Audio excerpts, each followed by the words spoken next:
So much to talk about, and we're lucky to have two very distinguished guests to talk about it. Rob Preuss, Chair of Political Science at Metro State Denver, and Alton Dillard, former spokesperson and Denver elections, and of course our political analyst. Thanks for coming in, and Happy New Year to you both.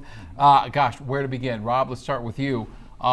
Trump there said the U.S. is in charge, but really how much influence is the United States going to have in that country going forward? Right. Well, it appears it's going to be at a distance for now, but there's some real tools that the president has. I mean, for one, we know that, and it's viable, that if you're a leader in Venezuela and you're not doing what the president wants, you may be physically removed from that country. That's a big one.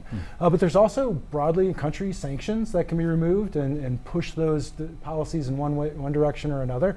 And then finally, particularly in terms of the new president of Venezuela, there are issues of assets held by foreign countries and those types of things that can be manipulated as well. Alton, let's break down some of the local impact here in Colorado. President Trump has had a lot to say about the presence of Tren de Aragua in Aurora. So how does this affect Aurora and other communities moving forward? Well, one of the ways it affects it is that community really has to understand they've got a target on them, so they need to be very careful in these coming days, because that community is not a monolith. So there's a lot of people saying, wow, it may be great to one day get back to the motherland, but think about the conditions that they were fleeing that had them land in Denver in February in the snow, in gym shorts and sandals and things like that. So it's going to be very interesting to see how this shakes out, especially over these next few weeks as we see what regime gets settled in down there. All right, so let's play what if here, Rob, to you. What are some of the scenarios here, both in Venezuela as a country and for Maduro as well? Sure, and so, for Maduro, I think the path is clear. He's going to be in New York. Right. There's going to be a court case. Most likely he'll be in a jail cell. For Venezuela, I think there's two scenarios. One is a hopeful one, right? That there are immediate or close democratic elections coming up soon. Likely the opposition gets placed in power and they move forward with some concessions to the United States and demands for oil.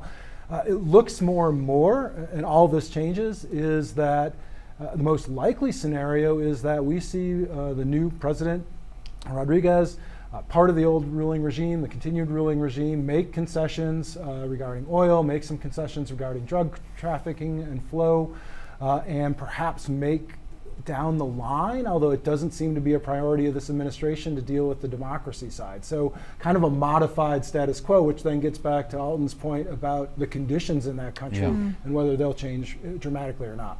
And Alton, a lot of people are looking at this and they're wondering, could this be looked at as a mechanism to bring Venezuelan immigrants back to their home country if there is some sort of stability there at some point? Who knows how long that could actually take? Exactly. And the other thing to keep in mind is there's been discussion at the federal level of providing asylum to people who are currently in temporary protected status there.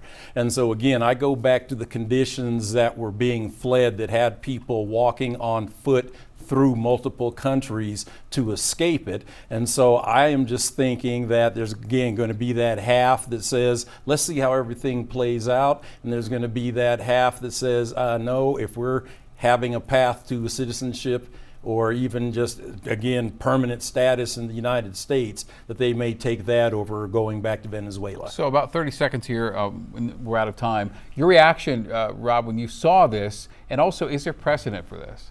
Wow, and it was my reaction. But also, I mean, the precedent is loose, and I don't know if it's perfect, right? And so certainly we can go back to 1989 and Panama, but we also then set up an election immediately afterwards, and we had a clear asset as opposed to corporate assets. So it's unprecedented in the level of extracting a leader of this situation, and then on top of that, the demands, the naked demands in terms of oil and resources and resource extraction that the administration has made. All right, we're so glad to have you both. And Alton, cool shoes. You just look always so great. Robert shoes, those are great shoes. No, Rob, you just, all right, thank you guys very much. All right, still to come for you. Remembering a champion of public spaces.